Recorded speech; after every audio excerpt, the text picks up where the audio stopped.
Hi friends, welcome to another video of Anand Study Hub.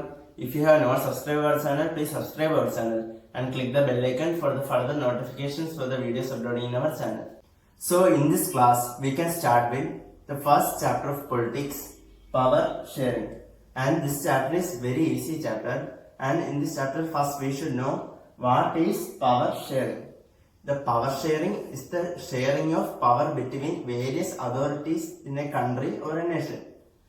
Next, we should know what is the necessity of power sharing. Power sharing is necessary for the proper functioning of a nation. In this chapter, at first, we should learn about mainly two countries, Belgium and Sri Lanka. So, firstly, we should learn about the features of Belgium. The Belgium is a small country in Europe and it has a population of little over 1 crore. And the neighboring countries of Belgium are France, Netherlands, Luxembourg and Germany.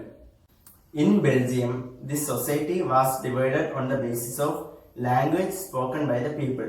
About 59% of the people spoke Dutch language and they lived on Flemish region. About 40% of the people spoke French language and they lived on Wallonia region, and about 1% of the people spoke German language.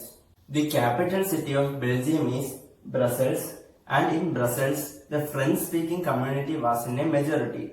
About 80% of the people were French-speaking and only 20% of the people spoken Dutch language. Since the French-speaking community was in the majority in the capital city of Brussels, they got the advantage of economic development and education much faster than the Dutch-speaking community. These problems led to the tensions between Dutch and French-speaking communities. So next we can learn about Sri Lanka. Sri Lanka is a small island nation and it has a population about 2 crore.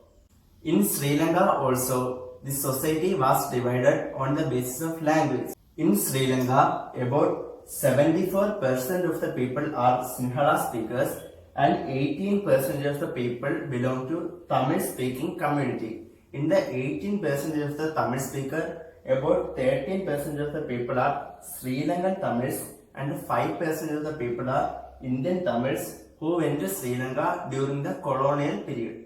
Most of the Sinhala speakers followed Buddhism, and among the Tamil speaking community there were Hindus, Muslims, Christians, etc. So these are the basics that we should know about Belgium and Sri Lanka. We will learn about the power sharing arrangements in Belgium and Sri Lanka in the next video.